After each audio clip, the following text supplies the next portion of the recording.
Hey guys, it's Caleb. Just wanted to give you a heads up at the top of this episode that this was originally recorded about 3 or 4 weeks ago.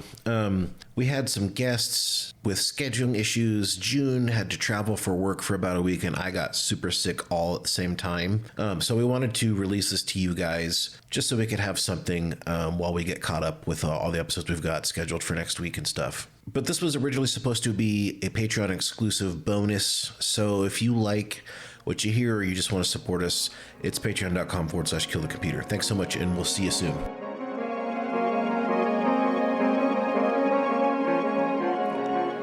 Welcome back to Kill the Computer. As always, got the co-host Caleb. How are you doing today? What's up? What's been up with you? Yeah, so in preparation for this show, maybe this, I'll just start with this story. I went on to Whatnot, because we originally planned this episode quite a while ago, and I purchased 3 items from Whatnot. Please tell me. Oh my God, what did you get? The first item that I got was a pack of Pokemon cards that was quite clearly resealed. I mean, it was not even like the pack that I actually got. I mean, whatever. And then I bought.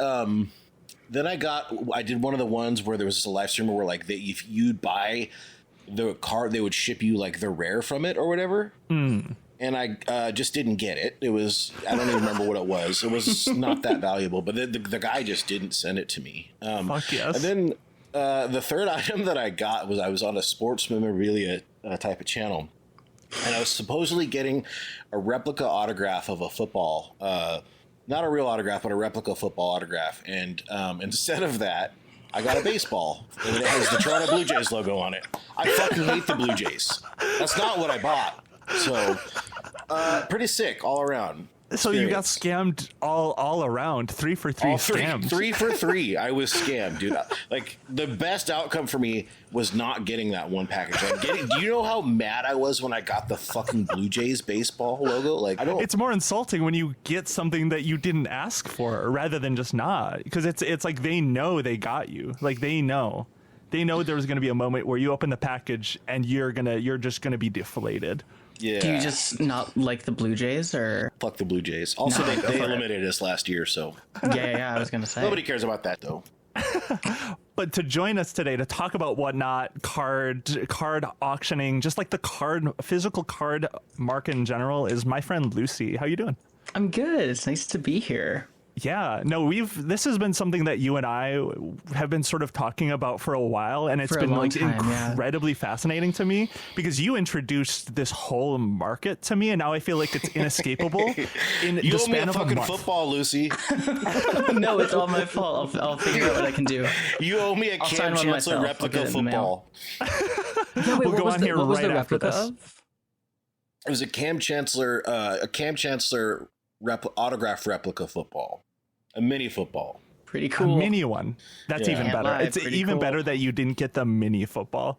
Yeah, I was just, I got what I paid for in a spiritual sense, right? I just wanted to use the app, and I did, and I got the experience. And I feel like you got a really good real experience of the app because every time I go on there, I'm like, oh no. Like, so the part of Whatnot that I was introduced to by you, Lucy, was the Pokemon resale, or I guess auctioning market. Mm-hmm. Yeah.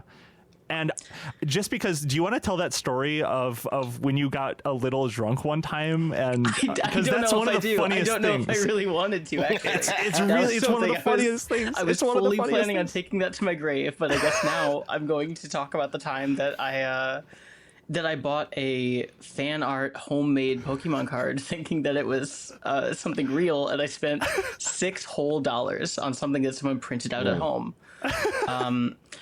So in the last few months, I've been telling June over and over So again it happened about to you too? It happened to me too. It's like, it is the scam auction site. It I is. mean, half that auction site is people going through like foreclosed upon storage units and just like picking shit up and saying, I'll send this to you if you pay me $8 right now, and then just not doing it. It's hysterical. Yeah. It's absolutely insane. I was watching that exact situation come out, and like a guy bought a belt, and it's like a used belt from a storage. Like, why is this happening? Why am I seeing this? there's so much about like Whatnot as a streaming service, and like because that's what it is. It's a streaming service. It's like on par with like the motion of scrolling through auctions is the exact same as TikTok, but it's coupled with like an eBay sort of avenue of just like it hooks right up to your PayPal or Venmo. You can like people are buying like boxes full of candy. People are buying shit out of storage units. People are buying like it's like the thrift store streaming app, or it is the high-end collectible streaming app, and it's really, really strange to look at like how different both sides of this are. What a terrible website. I had never really connected, even though I've used this a couple of times and you know, dug through a little bit through the subreddit, the Whatnot subreddit, just to get a taste of what some of these people that actively use this place think and enjoy. But it really is just like brain rot purchasing. It's brain rot auctioning. It's so despicable. It's so despicable, honestly. However, it's also like so I really got into this because I was taking like sick perverse joy in learning about like the sort of Pokemon card like futures stock market that a lot of people are engaging in, of just like sort of replacing their portfolio investments with like vintage sealed Pokemon card products, because I think it's absolutely just, it's so strange. It's hysterical to me. And looking at like what is almost like a dedicated app just for these sales, coupled with like TikTok influencer like culture is so interesting to me. It's so interesting that like people are going on auction websites and have a button to tip the person that you're buying Pokemon cards from. It's like, and it's like brief aside, but these are also the kind of people engaging in this the most are also the kind of people who are like, oh god, my barista keeps turning the iPad around and expecting me to tip them like $1 for my coffee. And it's like, and yet here they are selling shit that they had like a bot on the internet buy from Walmart and then expect a tip in return. I don't know. I have Whatnot is such an interesting avenue. The content creator around auctioneer like is just such an interesting angle to me. But also like then I think about, so like my first encounter with Whatnot was June, do you know Asian Man Records? They're like the ska punk label out of San Diego. Mike Park does like a lot of, he's run it out of his mom's garage for decades at this point, I think. And he, for a while, like my first encounter with Whatnot was that he was like auctioning off a lot of like the label's backstock, and he would just like open up a stream and be like going through box and be like, oh, this is cool, who wants this one? And then like talking about the history of that record. And it was like it's cool and chill to have like someone be like a personable auctioneer talking about the history of like a long-standing punk label, while selling like vintage t-shirts and vintage records and everything. And then you scroll down a little bit and you encounter some of these like hobbyist small business owners who are like wearing this badge of like, it's hobbyist small business owners coupled with like millennial nostalgia. And it's I don't know. There's something so sinister about it. I don't even know where to begin. We're so sort awful. Of like on the cusp. At least in my awareness, this as like a marketplace, as like a thing you could do to make money, especially in the auctioning aspect of it, was sort of introduced to me during the early like first year of COVID, like shutdowns, lockdowns. I got TikTok, and I would open TikTok and I would see exactly what you see on Whatnot. Before Whatnot was a thing, where you'd see people opening packs, auctioning off the cards. There was like TikTok had, or at least has still probably, like the infrastructure to do that sort of selling, or you would go to like their websites or whatever to get these things. Yeah. And that was introduced to me then. And like I always knew that Pokemon cards had like that scarcity market and sort of like stock market effect, where it's like, everyone knows the most expensive Charizard card. Everyone is like vaguely aware that that's a thing. But I feel like that's only gotten worse as people like Logan Paul and now Mr. Beast. Mr. Beast is on Whatnot now too. Yeah. I don't know if you saw that, Caleb. That fucking Mr. Beast did like a 2-hour stream just selling bullshit to people, or he was giving away. It was a giveaway and stuff. He actually, to his credit, he didn't fleece anybody. I saw the guy get the Lambo. The Lambo. Okay. Yeah, I got a Lambo on Whatnot. Yeah. Jesus Christ. And now, like, for that, like, he didn't fleece people. And now Mr. Beast introduced hundreds and hundreds of thousands of children to this auctioning app where they'll probably spend some time. Like, maybe, that's sort of the thing is, I think the Whatnot Gambit was like, we'll spend all this money to give away stuff to get this new base of people that will connect their PayPals and buy shit on here. Yeah. It's really interesting to look at Pokemon cards as like a scarcity market, and especially with I don't know, it mirrors the NFT thing so closely. We're going to talk about that. Yeah. And it's been something that has been going on for like since Pokemon cards were released in the 90s. But like, especially in the past 2-ish years or so, it's when it's been like really hitting its peak, and you're seeing like sort of almost like nostalgic early aughts, like Black Friday runs on like Walmart and Best Buys to try and get like any sort of new modern like sealed Pokemon card product. Yeah. And also like creating such a like, I don't know, like such like micro subcultures in specific of like Pokemon card like resellers. There are people who are making their whole sort of identity around going to card shows and selling product, while at the same time being like, but I'm not like those other people on Whatnot who don't know about Pokemon. I'm in it for the hobby and for the community because I think it's such a great community. And it's like, at the end of the day, you're reminding yourself like these are influencers priding themselves on like being small business owners. Like some of the most popular streamers or content creators, I guess.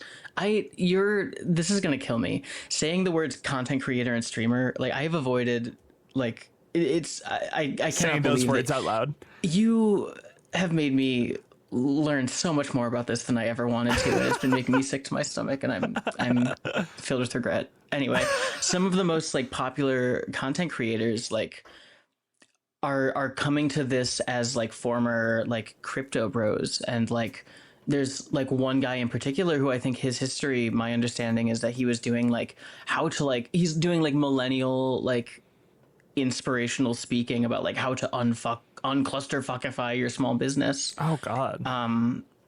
It's so strange to me. I don't know. I mean, that's sort of the whole thing with like Logan Paul. I think the reason why he is so notable in this space is because, I mean, he still does, I think. But before this, he was doing a lot of different like crypto scams. He did like NFT shit. He did like, that was sort of, to me, it was like very obvious. That's like, oh, of course, someone like Logan Paul would feel right at home with something like this, like it's just obvious Totally. that he would feel very like this is like a good investment for him, because he's a business person first and foremost. He does all of this stuff for the money. He's not like a hobbyist. I don't think he tries to pretend, from what I've seen, that he likes Pokemon specifically, but I feel like it's fairly obvious to any real like Pokemon fan that he's just sort of not a real Pokemon fan. Like maybe he's played the games, maybe, sure, but the way that it's all about the like, the There's biggest no auction. joy or whimsy in it. Like if you watch it, he looks dead inside when he's doing all this. It's all about the grind. It's about the money for him. And that's sort of the thing, is this is sort of like the front lines of grind set culture in a weird way. Totally. And it's the eternal get rich quick mindset too, because the more he sort of gets people involved in this sort of like this space, the like, oh, you can get special cards, you can get these like very high value cards, sell them, make it rich. You can get $15 million for the Pikachu illustrator or whatever. It's like this all of this sort of just goes back to the idea that you will one day get to where Logan Paul is or Mr. Beast is if you just open the right pack.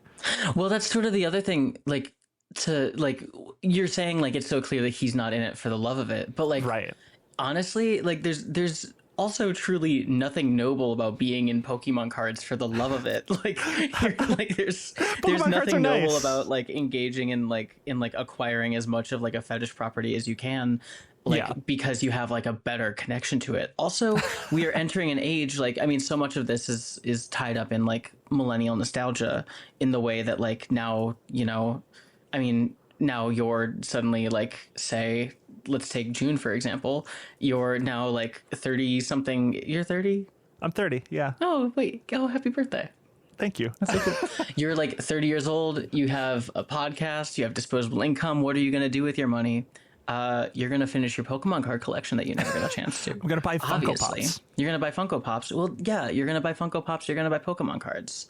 And this is sort of like, I mean, I guess this is a good transition to get into it. So Pokemon cards have always had this like sort of artificial market scarcity and always had this like sort of history of being like borderline like a luxury. I mean, it's a luxury property in the sense that it like is like an icon that serves no purpose other than like a recreational card game. But like it's like a luxury property, right? Like in the 90s. So Pokemon cards are released in the late 90s.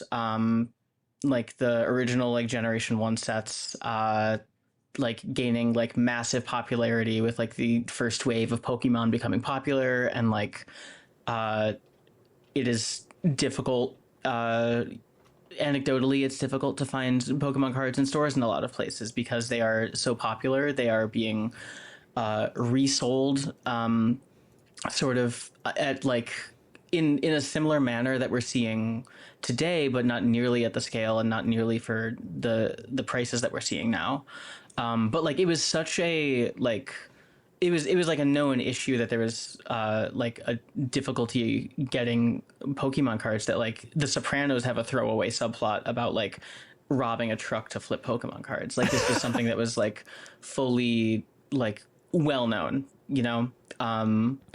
Pokemon sort of attention and love for it and love for the card game dies down throughout like the 2000s and the 2010s, but like is largely renewed during like a COVID boom. Like you know, shelter in place order comes out in like March 2020. That's sort of when I revisited Pokemon 2 during early COVID. Exactly. I popped open my Black and White 2. I forget which one. I think it was White 2 that I had. Played that again. And like I said, I saw the like auction streams for cards. I started buying Pokemon cards again in like 2020, 2021. Well, and I mean, suddenly, it was right around there. It was everywhere. It became content in a way that it really wasn't online before, at least for me.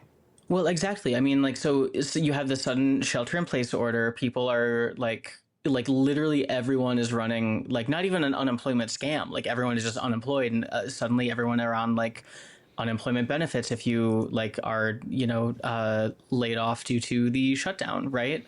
Not only that, but stimulus checks are going out, and suddenly like people are thinking about like what do I do with this? Like there's like such a renewed interest in collecting things. Like a lot of people, that was when like the comic book market had a big like had a big boom.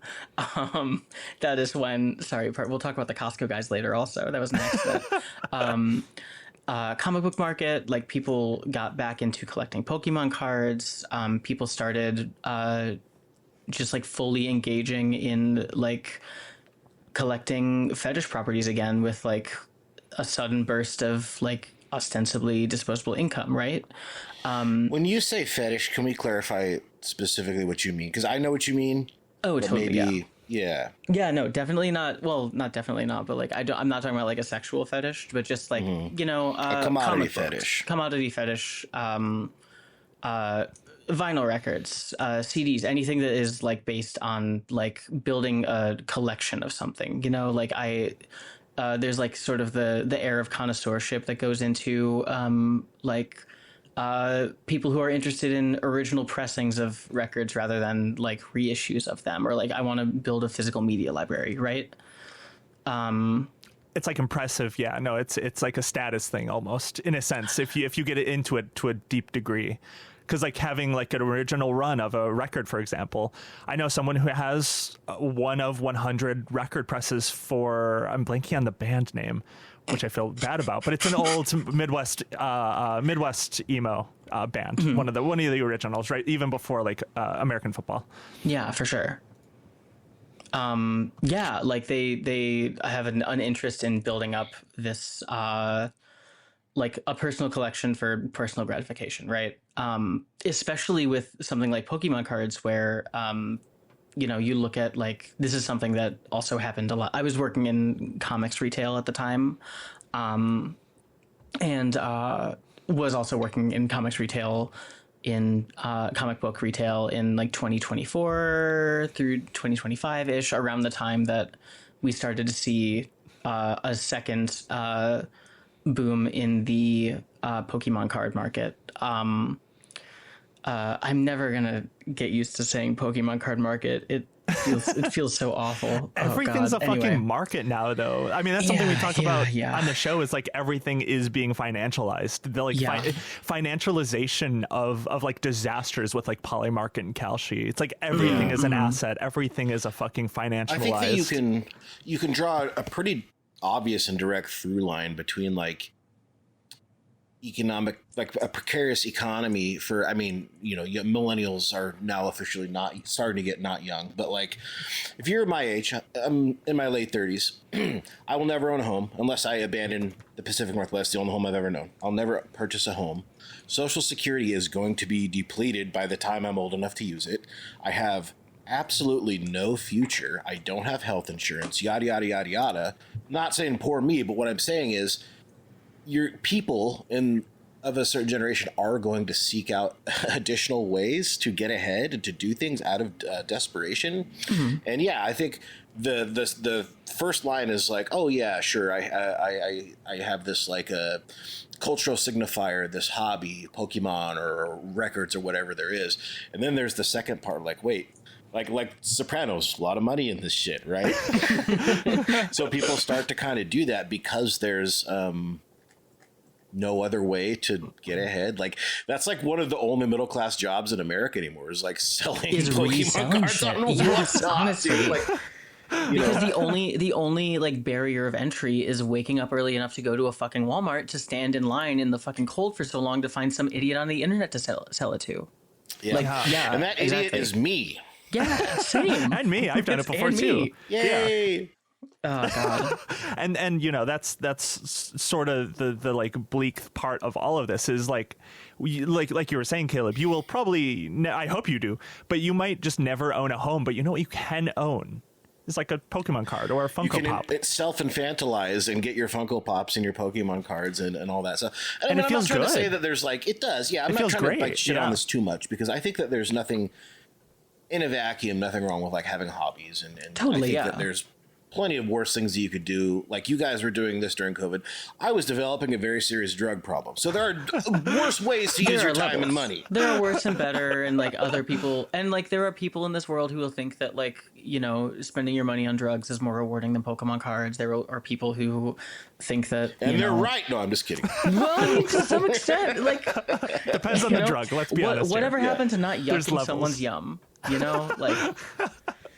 Oh, God. But also it is important to say, like, you know, like opening a pack of Pokemon cards hits your dopamine receptors like in a very real way. Like it feels physically and mentally good to like get a card. Like all of this does hit. Yeah. Well, because it's a gambling addiction. Yeah. That's what's so funny about what we can talk about that later. That's a you know, that is a whole other angle of this, but it's like literally a gambling addiction, especially when you're approaching it with the intention of like, if I open this, I could get the $10,000 card and then hang out with Logan Paul.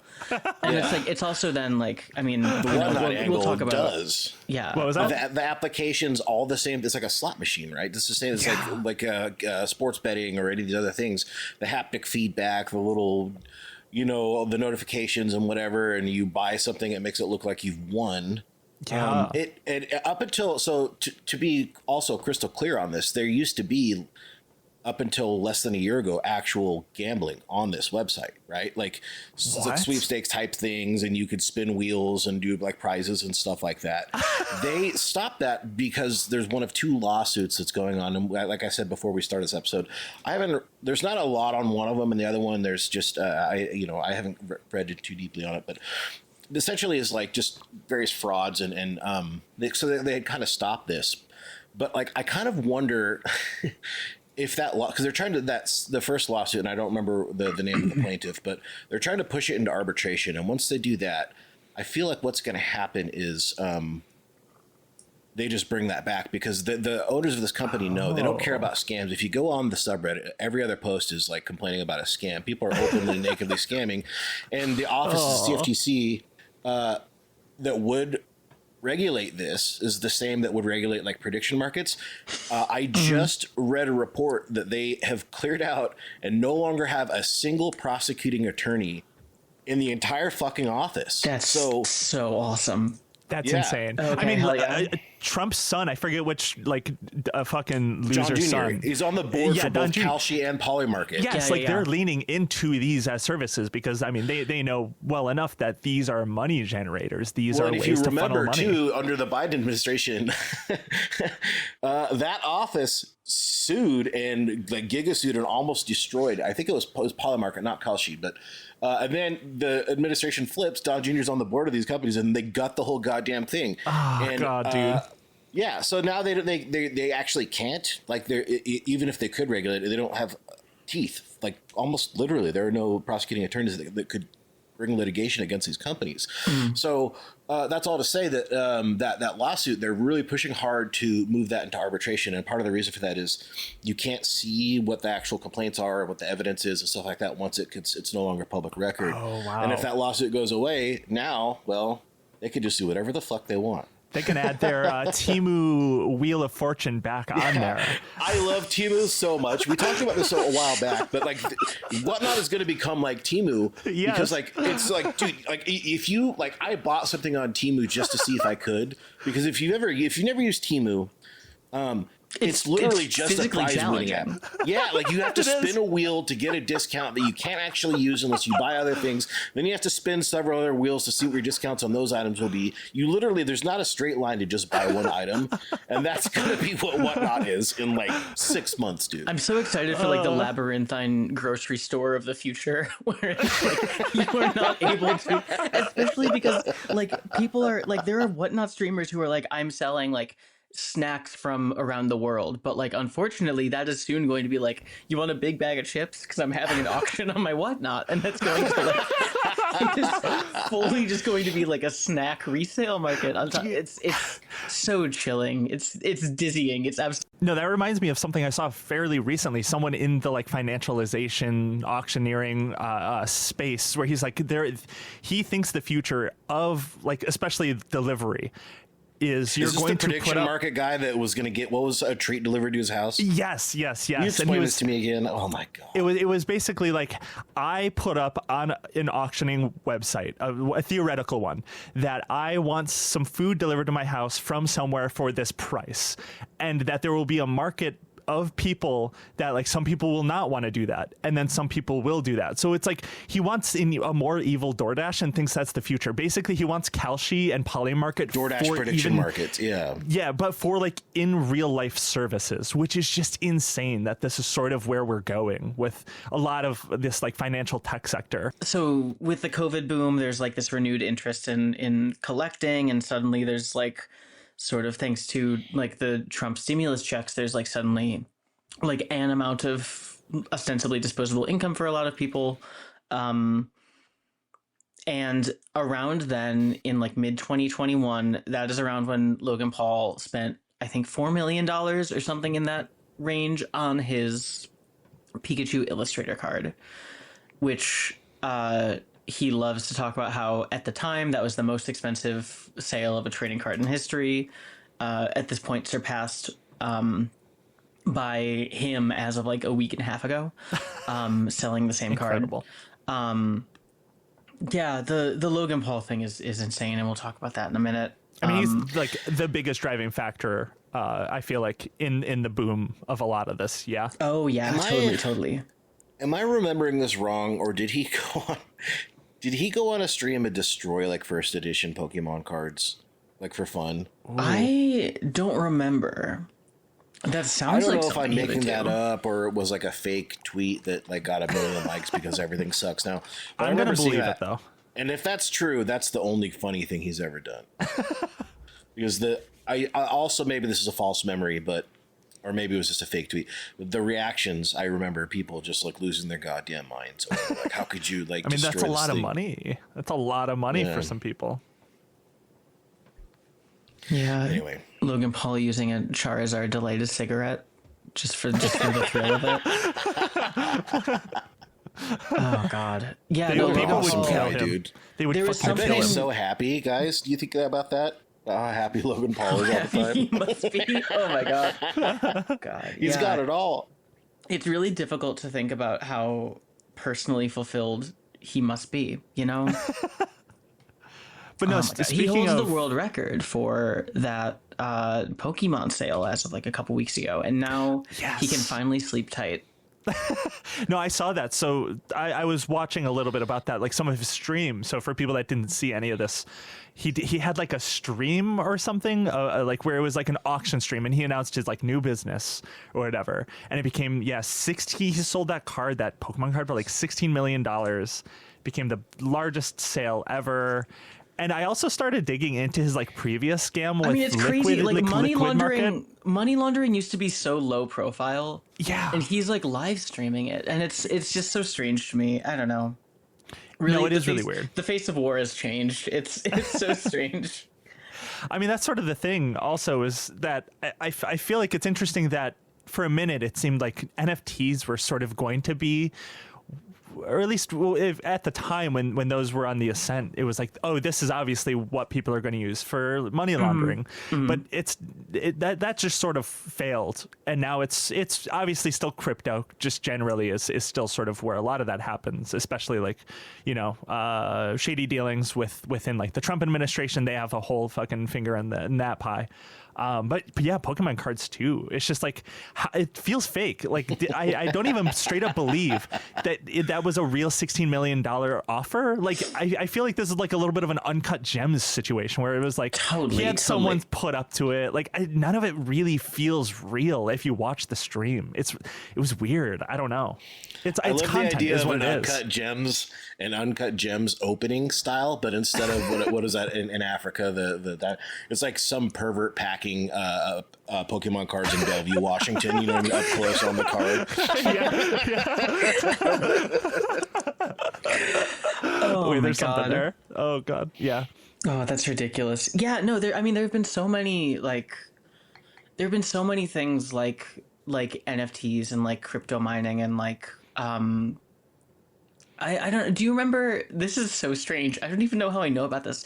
Do you remember the tungsten cube thing? Yes. Oh yeah, absolutely. We've debated the tungsten cube on this show more than once, actually. I still want a tungsten cube. Absolutely. I know. We found out that they're evil. They're ontologically evil, but we both still want them. Yeah.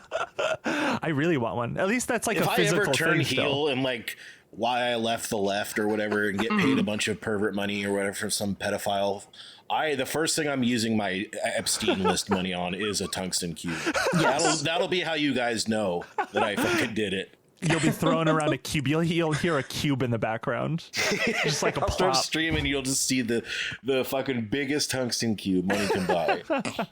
But I mean, like the way that people were talking about, like, I want to be buried with my cube. That is like so close to how like Logan Paul has his like diamond bedazzled like PSA slab, like the grading service of just like of the Pikachu Illustrator card, and it is like touting it around as though it is like purely a status symbol. It is, and like it is truly just like I have too much money. I don't know what to do with it. I'm going to buy a tungsten cube. I'm going to buy a Pikachu, right? It's like fully the same thing. Yeah. And especially when you get down to the question of like, I mean, these are trading cards for a trading card game, right? And there's a for whole children. It's for babies. And I say this as someone who I should have revealed this hours ago, but like I say this as someone who collects Pokemon cards and likes it, and I've been playing the game for the past like month. I've been enjoying it. It's a lot of fun, but it's for babies, and I fully know that. I'm playing Scarlet Violet right now, and that is the most baby game of all time. Oh my God, they're babies. It's all babies, and that's okay. Yeah. And it's so fun still. Yeah, it's morally wrong, but it's okay. I was Googling like what are some of the best Pokemon in Scarlet Violet, and like every answer on Reddit was like, this is a game for babies, it doesn't matter, pick the ones that you like. I was like, God damn it, man. Oh my God. You're trying to min-max for this shit, yeah? I was, dude. They're right. It was such a waste of my life. Like, which Pokemon, like, it's all the same. It does not. That game does not matter. Just name your Caterpie Lint and get on with it. Like, that's all you need. Oh, Jesus Christ.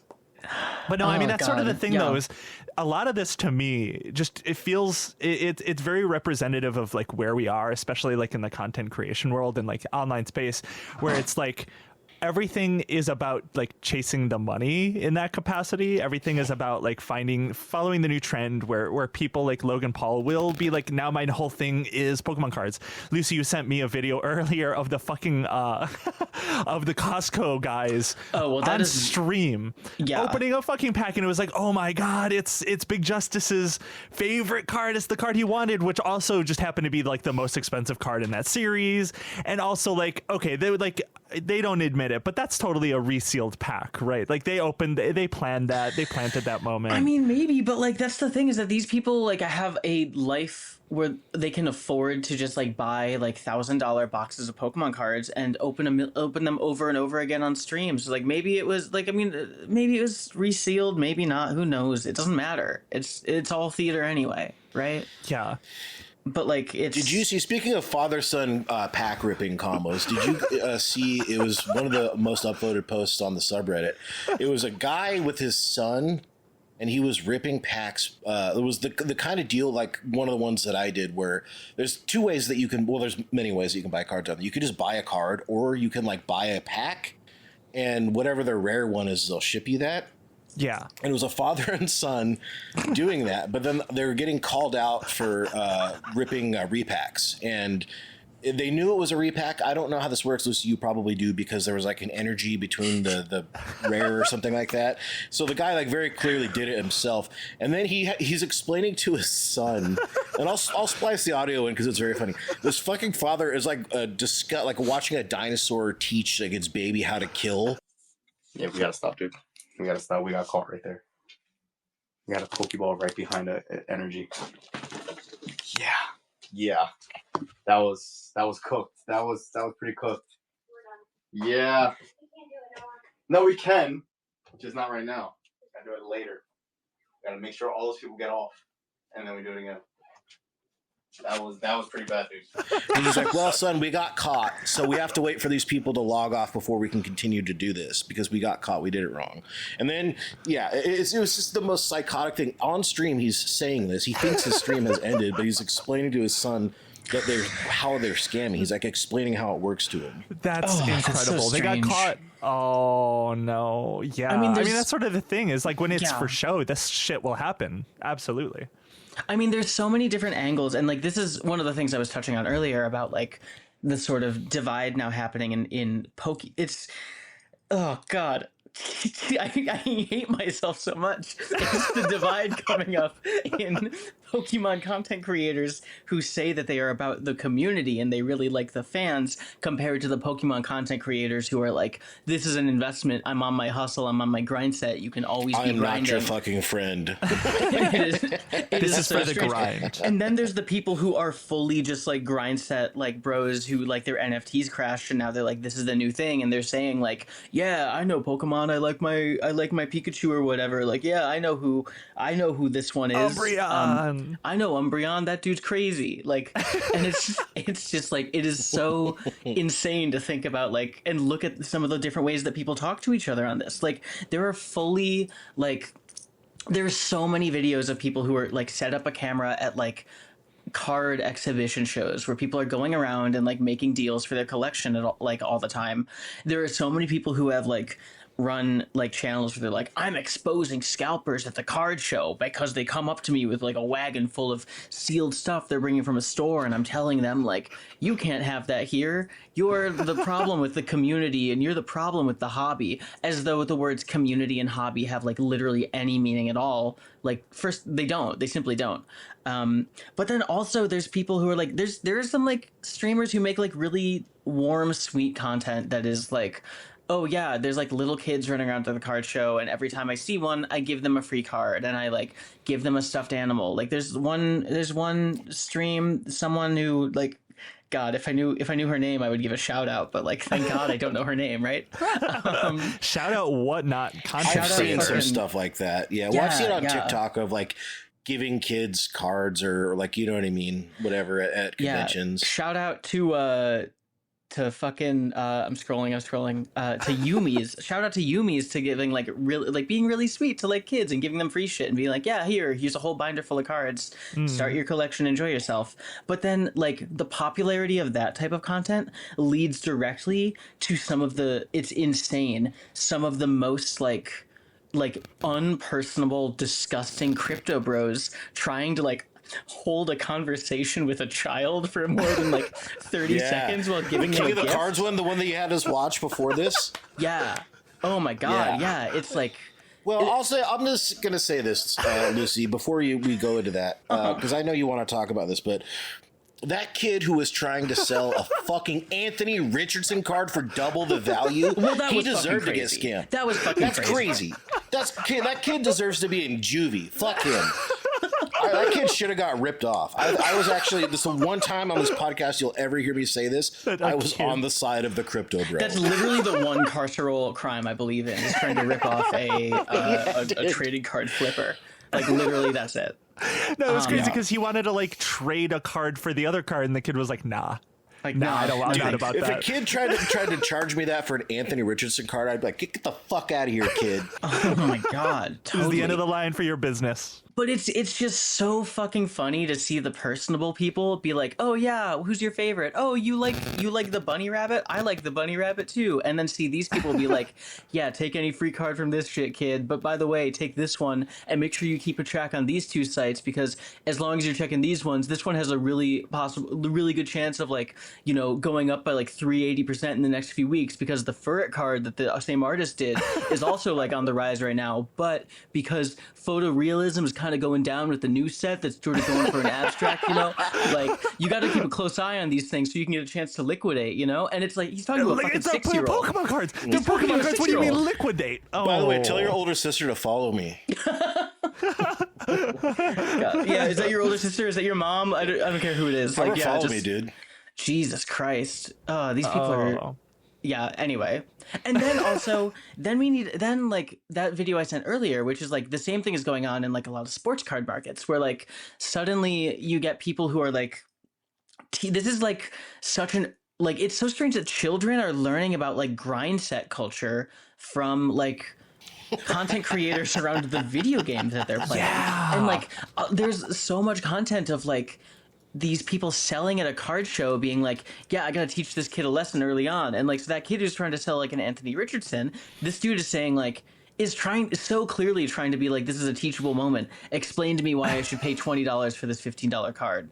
Explain to me why. Tell me why. And then he comes back and he's like, no, tell me why again. This is $10. What do you have to show? What about you is making it special enough that I should buy this for $15? And it's so like we are watching like the reproduction of these like not just terrible systems, but these fucking like dick stupid systems happen right before our eyes. It is so strange.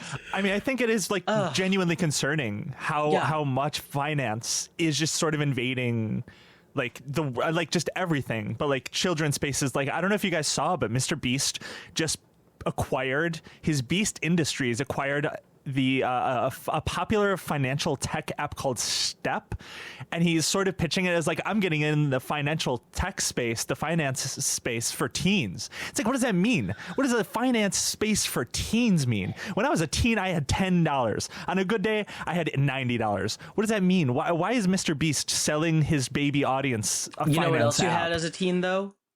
You had Pokemon cards. You had a Charizard that you could have sold for capital, that you could have put in Mr. Beast's finance unrealized potential. See, seriously. I wasn't smart enough. I was like having a good time. I was enjoying my childhood. I really should have realized I had fucking assets. I had an asset just seating in the fucking card folder that I had.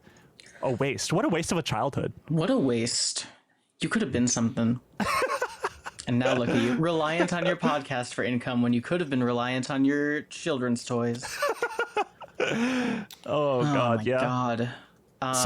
So tell me about Kabuto King though. Like this dude. Hell yeah, dude. I need to know about this guy. Kabuto King, can I talk about like one other celebrity here? Oh yeah. Do you guys remember there was like, this isn't just unique to sports cards and Magic cards or Pokemon cards, obviously. Like, do you remember when Post Malone spent $2 million on a Magic card?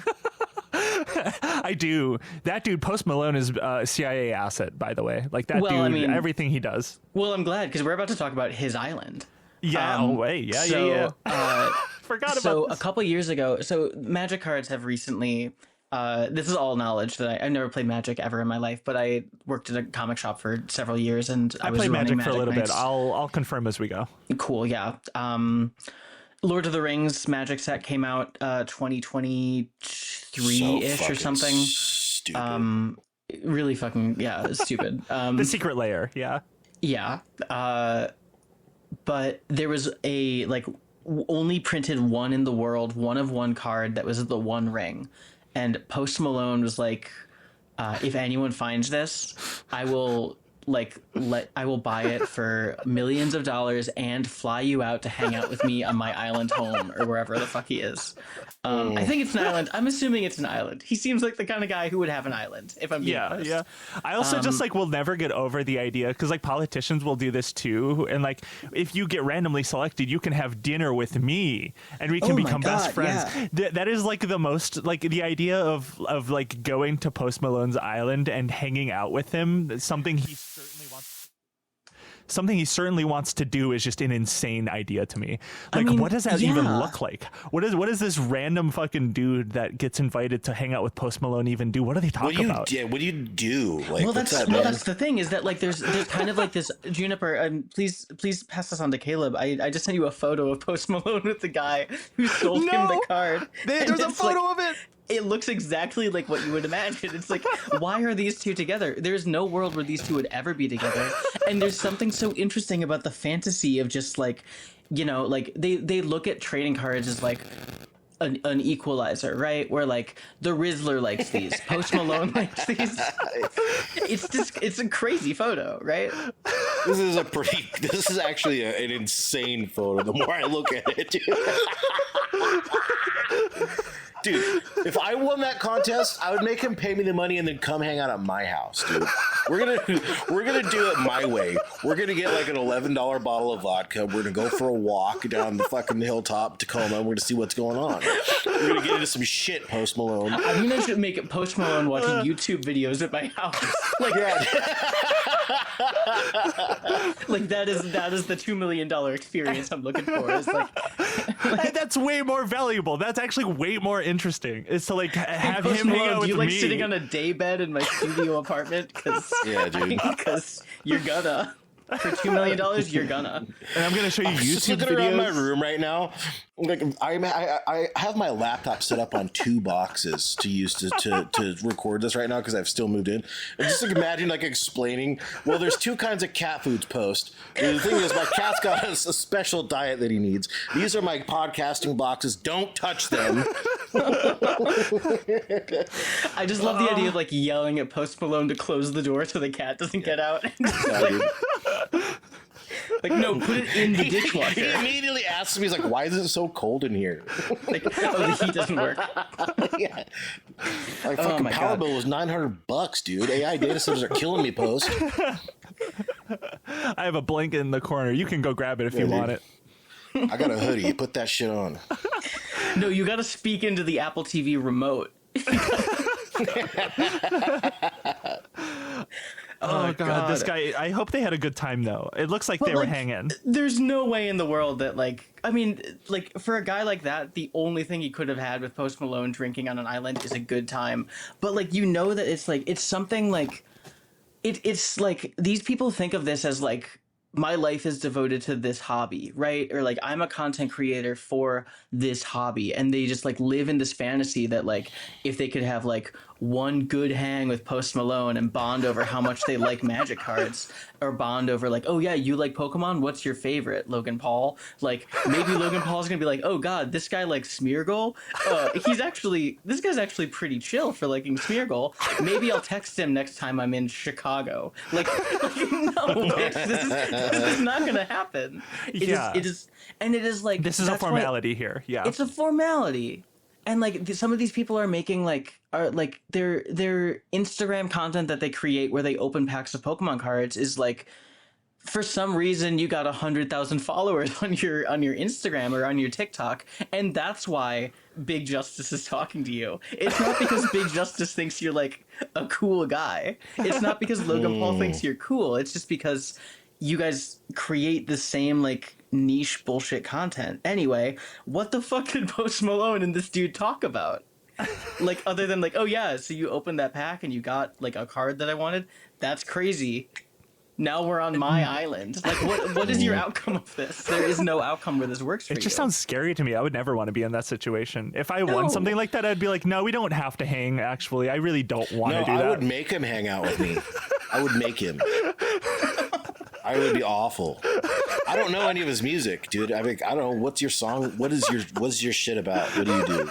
Explain your whole deal to me. What's your deal? Yeah. Explain I would love yourself. to go to Post Malone's island and be like, were you on the Super Bowl halftime show? No, wait, like 3 years ago? Like, I think you were. Were you not? Like, maybe I'm misremembering. And that's all. Talk to him like he's Jelly Roll. I think he's Jelly Roll. Like, dude, I think I remember you, man. You offered to buy a cigarette off of me outside of a bar once. Oh, Jesus Christ. But yeah, no, all of this. I mean, I feel like all of this, like this sort of like mindset, sort of peaks with Kabuto King, though, right? Like, yeah, you're exactly right. Entire deal's thing is basically hinged upon like the like scarcity aspect of it all, sort of. Yeah. So Kabuto King has been around for a while. I have no idea the timeline, right?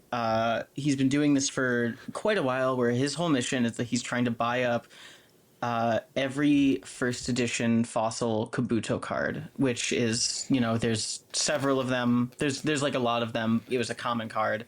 But like, on the surface, I love that. That's kind of fun. That's kind of cute. Hilarious. It's so cool. It's one of the less evil characters we've brought up tonight. Totally.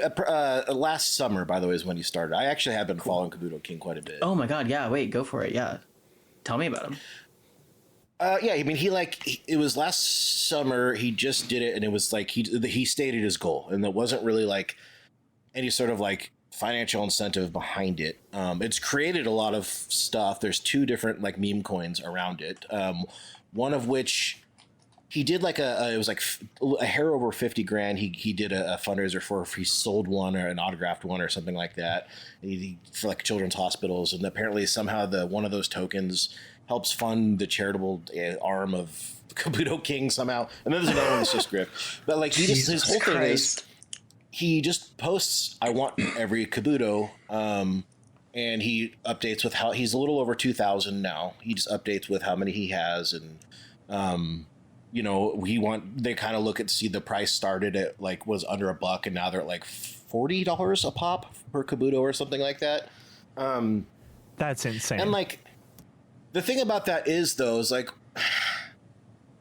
there's still. They don't know the actual number, but it's between 200,000 and 300,000 of those were ever printed, right? Of that edition. Oh so my god, that's a lot more than I would have assumed, actually. Far, far more. So, like, the thing is that people that are like that think that this is going to have any sort of like effect on long term the price this is all just because of the attention it's getting. You know what I mean? Yeah, totally. And it's all temporary, and which is totally fine because again, he's pretty clearly stated he's not really into it for any other reason than he's just memeing or whatever. I don't know. Maybe he's a shitty guy. I don't know. But there's nothing that he's done that will lead me to believe that there's anything negative about, the idea of just buying these. He's just being a goofy guy. Yeah. Well, I'm glad that you brought up that there's nothing negative, because it is actually impacting a community very directly. And that's the people who are freshly off of NFTs into Pokemon cards, because so many fucking people quote tweet every time the Kabuto King gives an update on his shit with saying shit like Kabuto King is monopolizing. I'm pulling up a quote from 0x Sammy, by the way, just in case you want to find this later. We'll post a link in the episode description. Kabuto King is monopolizing the first edition fossil Kabuto Pokemon cards. As some fucking other crypto influencer will recall, it's why so much focus was placed on the holder ratio with NFTs. The price is going to be artificially pumped, and then, as you NFT enthusiasts know, what comes next is the mother of all floor bricks. And it's like come on, it is insane the way that like people are like Oh my god! That assumes that he cares. He's just some weird guy who's doing this for fun. Fucking freak. It's not a supply squeeze, right? He's just goofing off. Well, I mean, I don't know. Maybe. I mean, and like, it doesn't matter if it's a supply squeeze because it's. I mean, it's also just like sort of commitment to the bit is what I would think, and like, I think it's really easy from there to lean into it as like an NFT level like scam of just like I'm creating artificial scarcity and buzz around something that I am like a holder of, and then. But he's not like, you know, selling it for profit or anything. It's closer in my mind to like, what was it? It was Everything is Terrible for a while was like collecting Jerry Maguire VHS tapes to try and own every Jerry Maguire VHS tape and have an only Jerry Maguire VHS video store. Hysterical, right? It's cute. It's funny. Insane. Yeah. And it is like, that's like true millennial internet in my memory. But yeah, it is fully just like the way that like NFT people moved over to this as like here is a fungible token to invest in, and then are seeing someone like it is like the exact same way that like, you know, like stockbrokers were reacting when people were fucking with GameStop, right? But it's all just centralized into a children's fucking toy. It's so dumb. It's so fucking stupid. I don't know why they would buy, like, okay, there's one guy buying them.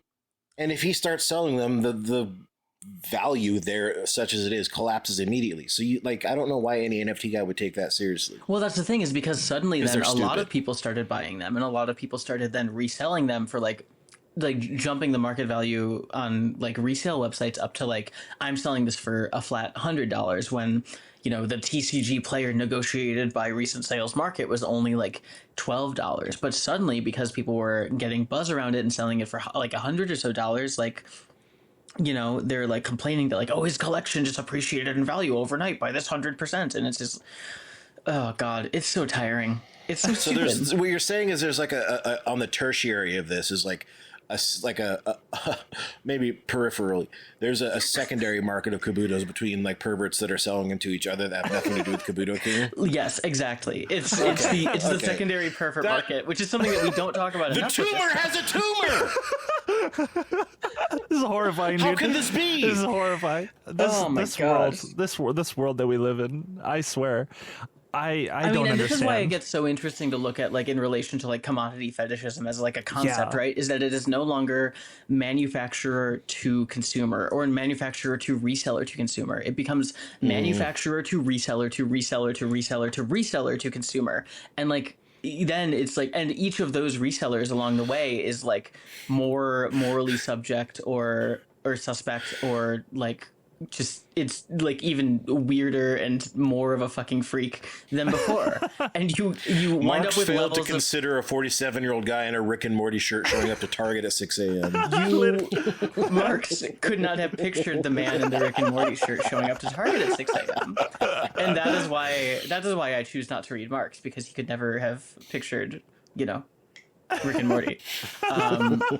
No, but like product distributor or like a manufacturer to like product distributor to like reseller scalper to local card shop or streamer or like single card dealer to customer is like so dizzying to try and think about. Like these are disasters that like Marx could not have comprehended this. Marx could not have even like pictured a Charizard. Marx could not have like it's so strange. It's so strange. You know, there is so much wrong, I think, with like modern technology and internet and just all of this stuff, but it's just so concerning that while like prediction markets and these gambling websites are sort of like on the rise, there's also on like sort of the come up right now, like this year or like the last couple of months, a lot of influencers are really starting to like Mr. Beast, like I mentioned earlier, get into promoting reselling websites. It's like, what are we trying to gain here? Like, what is the end point? What is the end goal in all of this? Like, I know what the end goal is for Mr. Beast is he got money for that deal.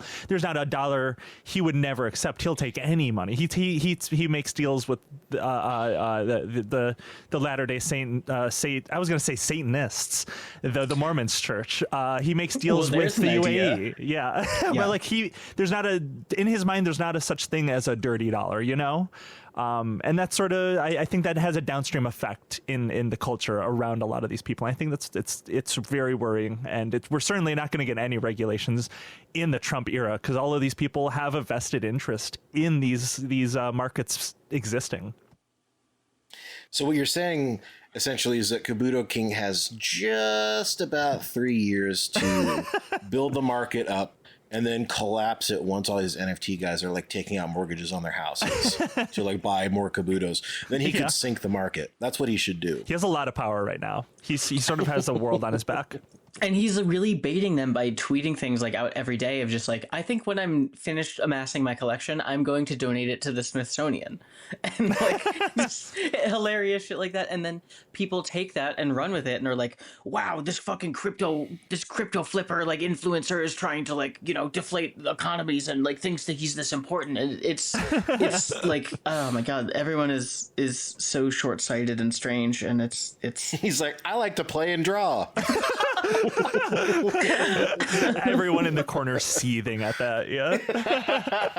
I hope that's what the kind of person Kabuto King is.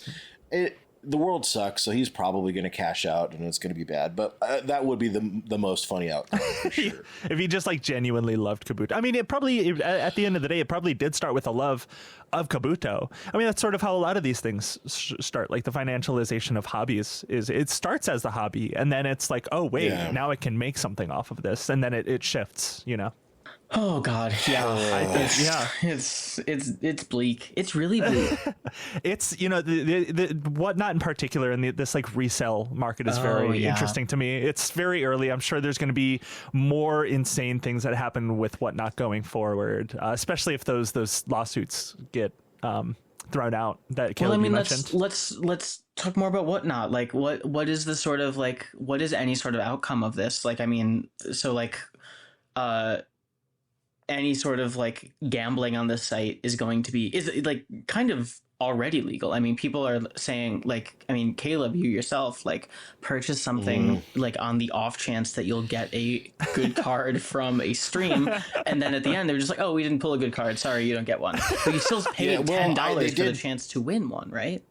Yeah. And that's kind of what they just didn't do it. Like they did pull the card. I have a thing. I was trying to find it in my email because I got a confirmation that I was supposed to get a card shipped.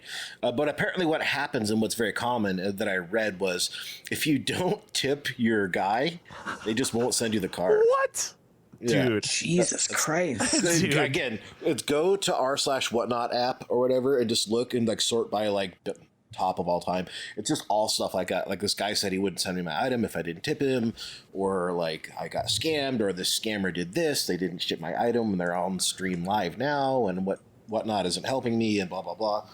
So I mean, like Whatnot in two ways that I found is trying to self-regulate, and they only did that after some potentially very serious litigation. But they're for like repacking, they're creating an industry of like, you have to have, if you're going to repack, you have to, it's like a independent arbitration or like a separate repacking company has to do that, and you get it from them, or there's like an auditing process, I guess, that I don't quite understand because I'm not in this.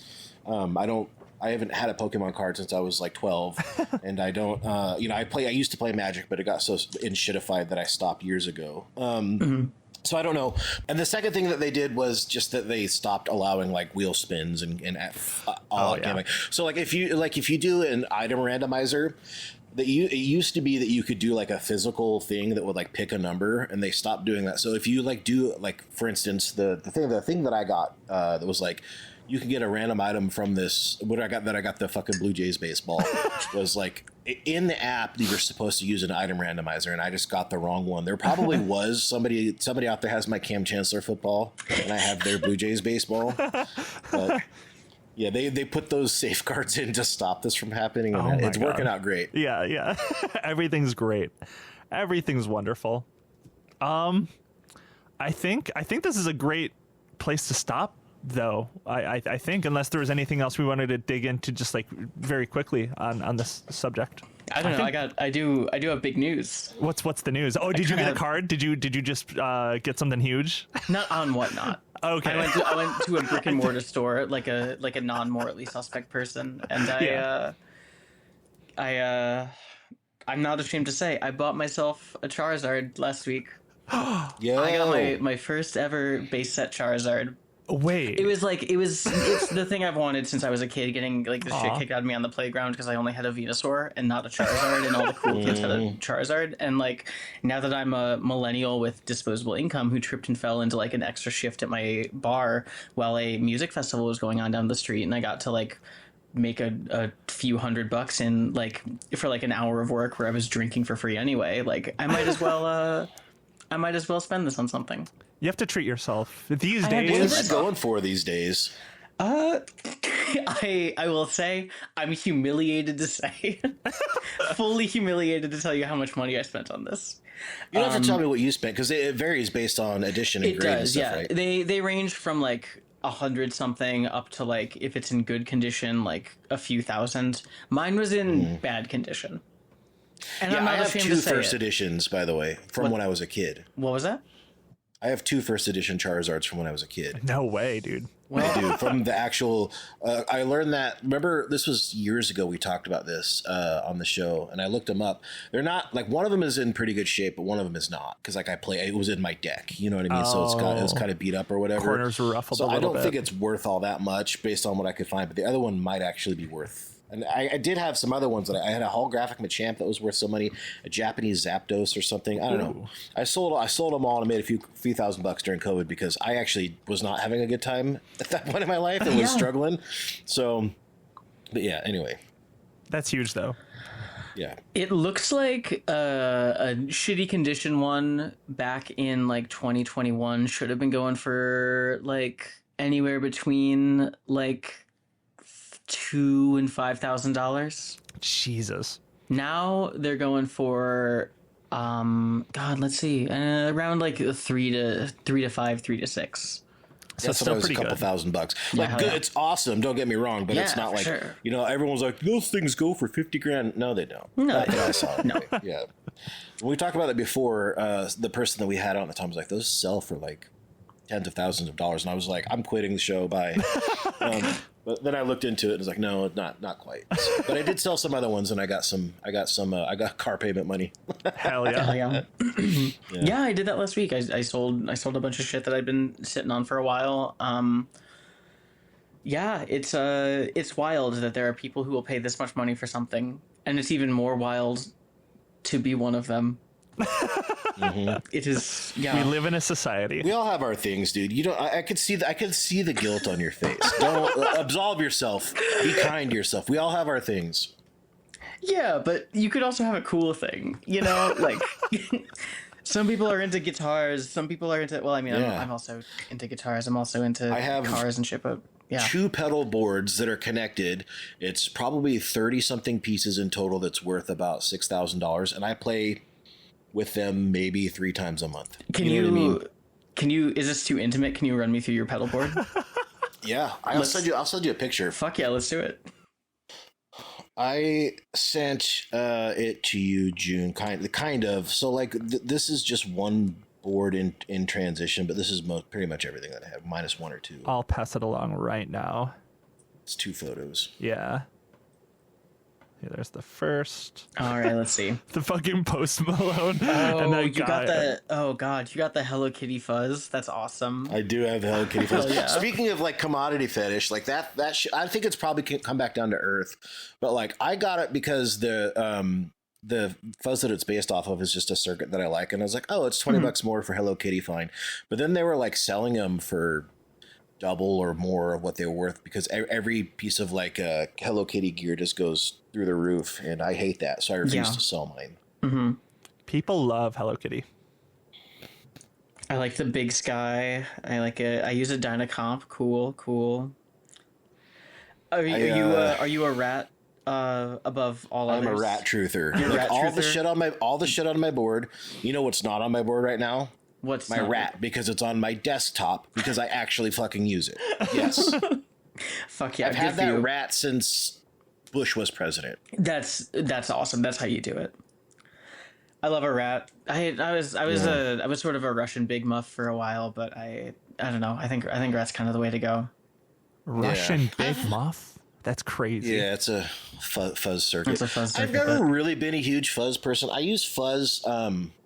If you're gonna use a distortion, it's the rat. But yeah, I put like, I mean, at the end of my chain, like a freak. You know what I mean? If I'm doing something that's super, not the band, but but like actually washed out or whatever, I'll do it like a reverb into fuzz, like all the shoegaze bands used to or whatever, just for fun, but not super into fuzz. Mm-hmm. Mostly into delay pedals that are a kaleidoscope and you'll never be able to recreate the sound, and it's a waste of money. Yeah, fully. It is I mean, these things should be ephemeral, right? Yeah. But instead, we're trying to fill our binders with them. And Yep. we should just, That's what I'm doing, dude. give up. We all, like I said, we all have our things, so be nice to yourself. No, you're right. With your You're exactly Charizard. right. I have a lot of Charizards on my pedal board. I think it makes sense in this bleak society we live in. It's it's an escape in some way. I think it can be bad. Totally. The Logan Paul the Logan Paulification of stuff like this is bad. But I think if like you are genuinely just into it, I have Pokemon cards right in front of me. I mean, they're great. I love them.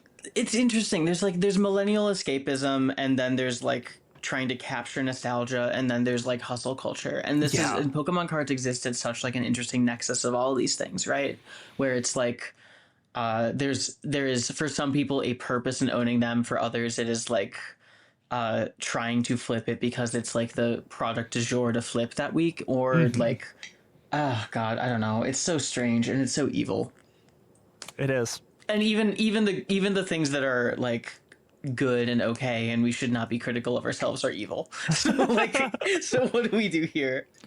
God. I think the lesson is just buy random packs of any card and one day you might get to hang out with Post. I think that's the biggest takeaway. All right, I think this is a good place to wrap it up. Yeah. Thank you so much, Lucy, for joining us to talk about this awful app and interesting, I think very interesting subject. Is there anything you want to plug before we hop off here? Oh God, do I have anything to plug? Do you have anything to plug? Nah, you don't want to follow my Twitter. You're fine. It's up to you. Nah, fuck. You can find me on Twitter at Jumbo Carnation. Otherwise, just I don't know. Enjoy yourselves. Amazing. Caleb, did you have anything that you wanted to plug? I think this is a Patreon episode, probably. So I don't know if we never really know, because like we did the Maddie one where like we talked about how it was going to be a Patreon one and then it wasn't. So we never know. Yeah. I don't know. I have something so sick that I can't wait to announce. Like biggest news I've ever had to share on the show, but I can't yet. So stay tuned. I'm plugging that I have news in the coming weeks. The trailer for the trailer just dropped. Exactly. Yeah. Amazing. I can't wait for you to announce that. I'm very excited for that. But yeah, no, stay tuned. Sick. I think the Lost bonus series will have started after or before this goes up. That's coming out before this. Yeah. So hopefully you guys enjoyed that. That's what I got to plug. Yeah, we're doing like a Lost series where we sort of the TV show Lost. The TV show Lost. Yeah, we're revisiting it for the anniversary. Yeah, incredible. Did you ever watch Lost? This is my first time for this show that we're doing. Yeah, I'm watching it right now. I'm in the process of it. Been doing that the last couple of months. So Can fun I ask stuff. What episode you're on? I'm on season 3, episode 17 right now. Ooh. Yeah. So you're in it. I'm in it. I've learned a lot so far. Lots of I love it. It's such a good show. I cannot believe I've never watched it before. But I'll save those thoughts for You're that about series. to change your opinion, I think, Oh, at least temporarily. Writer's strike. Writer's strike stuff. Writer's strike Really about to happen, derailed. yeah. Get Season ready. 4 is that season 4? Seasons 4 and 5. I think it gets goofy. I think it was mid-season 4 where that kicked in. Is that right?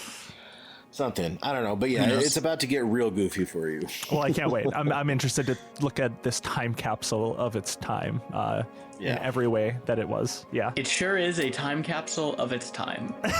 Yes. Absolutely. You're exactly right, June. Thank you. All right, guys. All right. We'll see you next time. Cool. See ya.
The computer.